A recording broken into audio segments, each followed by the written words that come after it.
जय जय दाता आनंद साईं, जय जय दाता आनंद साईं। ओम साईं श्री भगवती जी सहाय।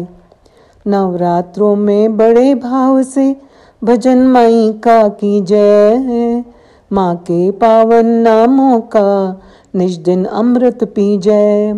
नवरात्रों के भजन की महिमा अपरंपार, श्री भगवती दया से जीव होए भव पार, जीव होए भव पार। ओम साईं आदि शक्तिये नमः। श्री साईं गीता श्लोक नंबर 1276। नवरात्रि पर्व ये हिंदुओं का प्रमुख पर्व है। नवरात्रि यानी कि 9 रातें। इन 9 रातों और 10 दिन के दौरान शक्ति के 9 रूपों की पूजा होती है। 10वां दिन दशहरा के नाम से प्रसिद्ध है। नवरात्रि वर्ष में 4 बार आती है, पौष, चैत्र, आषाढ़ व अश्विन मास। चैत्र और अश्विन मास के नवरात्रे सभी मनाते हैं। पौष एवं आषाढ़ के नवरात्रे गुप्त नवरात्रे कहलाते हैं। ये मास की प्रतिपदा से नवमी तक मनाए जाते हैं। 9 देवियों की आराधना होती है। प्रथम शैलपुत्री, ये पहाड़ों की पुत्री है। द्वितीय ब्रह्मचारिणी, ये हमेशा तप में लीन रहती हैं। इनके हाथ में जप माला रहती है। तृतीय है चंद्र घंटा, ये चंद्र प्रकाश के समान उज्जवल हैं। इनके मस्तक पर चंद्रमा है। चतुर्थ है कुष्मांडा, पूरा जगत इनके चरणों में है। पंचम है स्कंद माता, कार्तिक स्वामी की माता।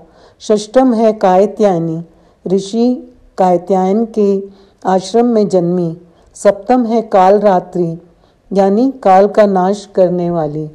अष्टम है महागौरी, यानी श्वेत वस्त्रधारी गौरी माँ। नवम है सिद्धिदात्री, सर्वार्थ सिद्धि देने वाली माँ।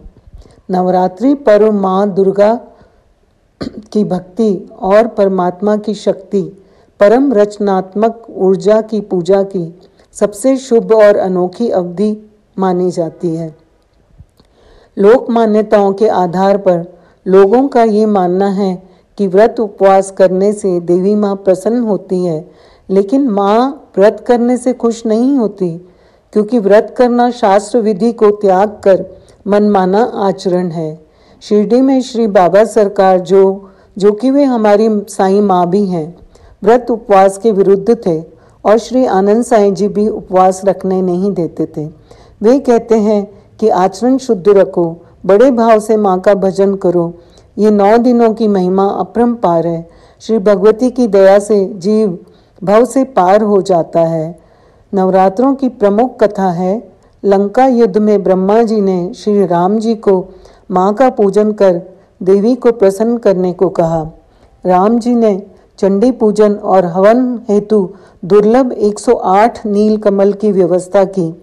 वहीं दूसरी ओर रावण ने अमरता के लोभ में विजय कामना से चंडी पूजा शुरू की। रावण ने अपनी मायावी शक्ति से एक नील कमल गायब करवा दिया। श्री राम जी को अपना संकल्प टूटता हुआ नजर आया। दुर्लभ नील कमल की व्यवस्था तत्काल असंभव थी। तब भगवान श्री राम को स्मरण हुआ कि मुझे लोग कमल नयन नव कंच लोचन कहते हैं। अपने संकल्प पूर्ति के लिए अपना एक नेत्र मैं माँ को अर्पित करता हूँ। तभी देवी माँ प्रकट हो गई। उन्होंने कहा, राम मैं तुमसे प्रसन्न हूँ, और विजय श्री का आशीर्वाद दिया। वहीं रावण के चंडी पाठ में ब्राह्मणों की सेवा में ब्राह्मण बालक का रूप धर श्री हनुमान जी सेवा में जुट गए। निस्वार्थ सेवा देखकर ब्राह्मणों ने हनुमान जी को वर मांगने को कहा। हनुमान जी ने विनम्रता पूर्वक विनती की कि प्रभु, आप जो मंत्र से यज्ञ कर रहे हैं उसमें केवल एक अक्षर बदल दीजिए। उन्होंने सोचा भी नहीं और तथास्तु कह दिया। मंत्र में जया देवी भूतहारिणी के स्थान पर आप क लगा दीजिए।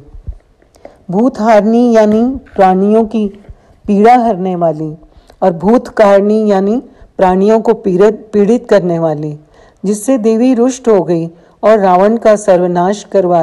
हनुमान जी ने श्लोक में ह की जगह क करवाकर रावण के यज्ञ की दिशा ही बदल दी। ओम साई राम, जय साई राम।